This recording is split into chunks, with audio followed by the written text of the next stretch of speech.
You just got pwned, pwned, pwned, pwned. Got pwned, pwned. Blah, blah, blah, blah, blah. You just got owned. Bonjour tout le monde et bienvenue pour un nouveau Retour en arrière. Aujourd'hui, je vous propose un jeu d'arcade assez fou avec Escape from the Planet of the Robot Monsters, un jeu signé Atari et sorti en 1989. Je dis Atari, mais je devrais dire Atari Games, qui était la branche de la firme dédiée à la création de jeux d'arcade.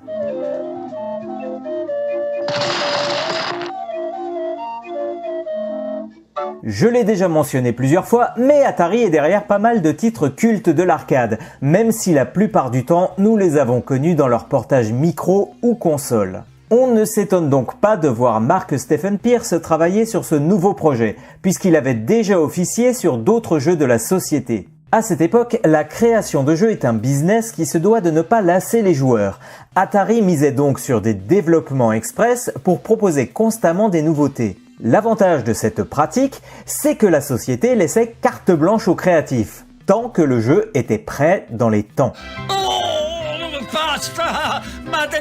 C'est ainsi qu'arrive le contexte de Escape from the Planet of the Robot Monsters. Je ne sais pas pour vous, mais ce titre à rallonge, je pense que ça va vite me gonfler. Je vais donc simplement l'appeler Escape pour la suite, si ça ne vous dérange pas. Bref. Escape est avant tout un délire de l'équipe qui voulait rendre hommage aux vieux films de science-fiction des années 50. Le côté kitsch, les dialogues absurdes, le jeu prend tout de suite le parti pris d'un second degré assumé. Mais cela passe aussi par une réalisation ultra colorée, un aspect très cartoon et des ennemis caricaturaux. Et pourtant, la star du jeu n'est pas le jeu lui-même, mais son joystick.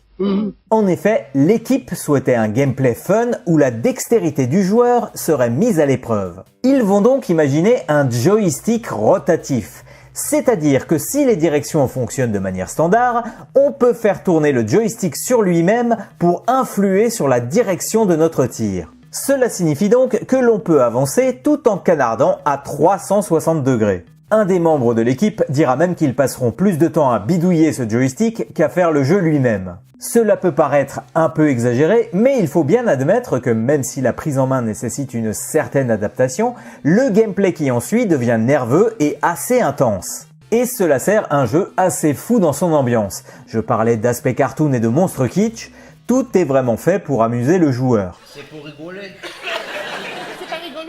On y incarne un ranger de l'espace chargé de sauver le docteur Sarabellum d'une bande de robots devenus fous.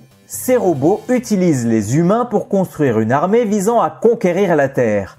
On doit donc sauver la docteure, mais aussi un maximum d'humains prisonniers. À noter que le jeu est jouable à deux simultanément. Mais si la difficulté vous conseille de jouer en coopératif, rien ne vous y force vraiment. J'ajoute aussi que tirer à tout va peut avoir un prix, car les humains sauvés ne sont pas insensibles à vos tirs. Oh oh, Bouletto! Le jeu est un run and gun assez classique, mais rendu nerveux par son gameplay, que l'on perd un peu dans les émulations malheureusement. Des niveaux labyrinthiques dont on doit chercher la sortie, des pièges partout, des monstres à profusion, rien ne sera fait pour vous aider. En plus, le jeu utilise une réalisation isométrique qui ne facilite pas toujours les déplacements ou les tirs.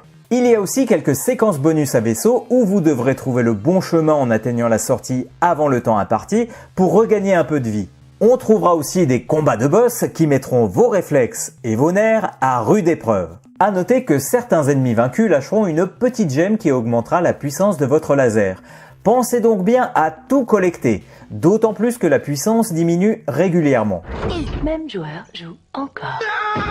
Avec son ambiance très cartoon, son humour et sa réalisation, le jeu sera un petit succès en arcade. Pourtant, l'utilisation du joystick rotatif ne sera pas vraiment poursuivie, car plus fragile et donc nécessitant plus d'entretien. Certains jeux utiliseront tout de même ce système, et on aura peut-être l'occasion d'y revenir. Et je ne peux pas terminer cette émission sans parler des portages du jeu sur l'ensemble des micros de l'époque par Tengen et distribués par Domark. Les versions Amiga et Atari ST sont assez proches de l'arcade, mais avec des sprites un peu moins grands et un level design parfois simplifié. Les autres versions sont bien sûr moins riches visuellement, mais non cependant pas à rougir. Pourtant, malgré ceci, le jeu n'a pas eu un grand succès, et ça s'explique par la simplification du gameplay. Le joystick rotatif bien sûr, mais aussi les 3 boutons, un pour tirer, sauter et s'accroupir qui se retrouvent gérés avec un seul bouton.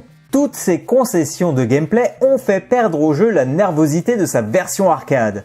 Comme quoi, il ne faut pas grand chose pour perdre ce qui faisait le sel d'un jeu. À ton avis, cross sortie ou rentrée? Qu'est-ce que t'en dis? Bah, je vois pas quelle différence ça fait. Non?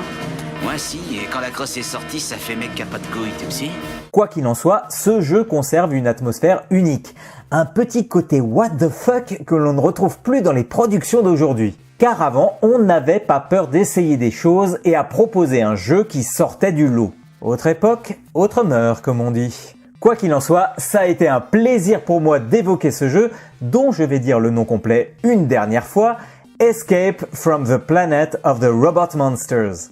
J'espère que cela vous a plu également, et je vous donne rendez-vous pour un prochain numéro avec un autre jeu très vite. Et en attendant de vous retrouver, prenez bien soin de vous et surtout, jouez bien.